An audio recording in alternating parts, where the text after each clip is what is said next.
નમસ્કાર. આજે ફરી મળ્યા એ જ ઉત્સાહ અને જુસ્સા સાથે. મારે તમને આજે વાત કરવી છે કે શું તમે તમારું સ્વમૂલ્યાંકન કરો છો? ભણતા હોય તો પણ ભલે, કોઈ બિઝનેસ ધંધો કરતા હોય તો પણ ભલે, નોકરી કરતા હોય તો પણ ભલે, આપણે આપણું મૂલ્યાંકન કરવું જોઈએ. હા, કેટલું કમાણા, કેટલી આવક થઈ એ જ પૂરતું મૂલ્યાંકન નથી. તો હું તમને એવું કહું છું કે આપણી જાતનું મૂલ્યાંકન 4 વિભાગમાં કરવું જોઈએ. પહેલું, એસ, શોર્ટ રીતે. એમાં છે પહેલું એસ.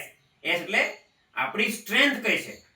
એસ ફોર સ્ટ્રેન્થ, આપણી મજબૂતાઈ કઈ છે, આપણું મજબૂત પાસું કયું છે.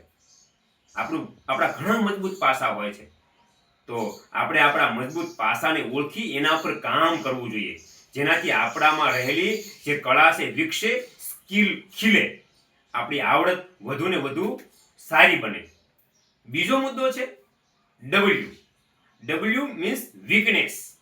હા, આપણી નબળાઈ કઈ છે, આપણને કઈ કઈ વાતમાં આપણને વધારે ગૂંચવણ ભર્યું લાગે છે. ધારો કે હું વધારે લાગણીશીલ થઈ જાઉં છું તો મારે ઓછું લાગણીશીલ થવું જોઈએ. હું વધારે ગુસ્સો કરું છું તો એના પર મારે નિયંત્રણ કરવું જોઈએ. હું વધારે બોલ કરું છું તો એમાં મારે અમુક જગ્યાએ મૌન રહેતા પણ શીખવું પડશે. તો આ તમારી કઈ વીકનેસ છે એ ઓળખજો, માર્ક કરજો અને સતત પ્રેક્ટિસ કરી અને દૂર પણ થઈ શકે. એના પછી ત્રીજો મુદ્દો છે ઓ. O for opportunity. હા, ઓપોર્ચ્યુનિટી એટલે તક. ઘણી બધી વાર આપણને તક નથી મળતી. ઘણા કહેતા હોય છે કે મને તક મળી હોત ને તો હું આમ કરી નાખત, મને તક મળી હોત ને તો હું તેમ કરી નાખત, અમને અમારા સમયમાં તક ન મળી.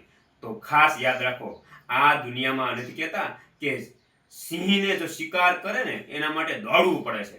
મોઢામાં કોળિયો નથી આવી જતો, અને મોઢામાં જો કોળિયો આવી જાય તો પણ એને ચાવવો પડે છે. એટલા માટે ખાસ કરીને તક ન મળે અને હવેના સમયમાં જો નહીં મળે એવી તૈયારી સાથે જીવજો અને તક ઊભી કરતા શીખવું પડશે. હા, તો તક ઊભી કેમ કરાય એના માટે આગળના વિડીયોમાં ફરી પાછું હું તમને કહીશ. પણ તક તો ઊભી કરવી પડશે ને પડશે, અને એ પ્રેક્ટિસ કરવાથી 100% તક ઊભી થશે ને થશે. હા, અને છેલ્લો મુદ્દો સ્વમૂલ્યાંકનનો છે થ્રેટ. T four threat. ભય સ્થાન શું છે? કયા કયા વિભાગમાં તમને ચિંતા લાગે છે, ભય લાગે છે, ડર લાગે છે? એકલતાનો ડર, અંધારાનો ડર, ભીડનો ડર, કેવો ડર લાગે છે? જી હા, વધારે પડતો સોશિયલ મીડિયાનો ઉપયોગનો ડર.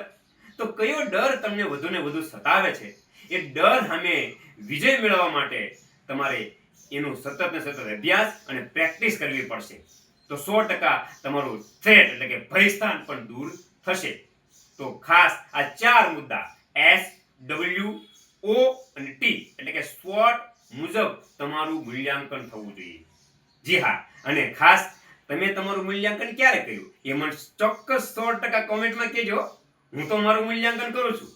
હા, મારી પાસે 3 ડાયરી છે. એક રફ નોટ છે, એક દૈનિક ક્રિયા લખું એવી પાકી નોટ છે, અને એક સ્વમૂલ્યાંકન બુક છે.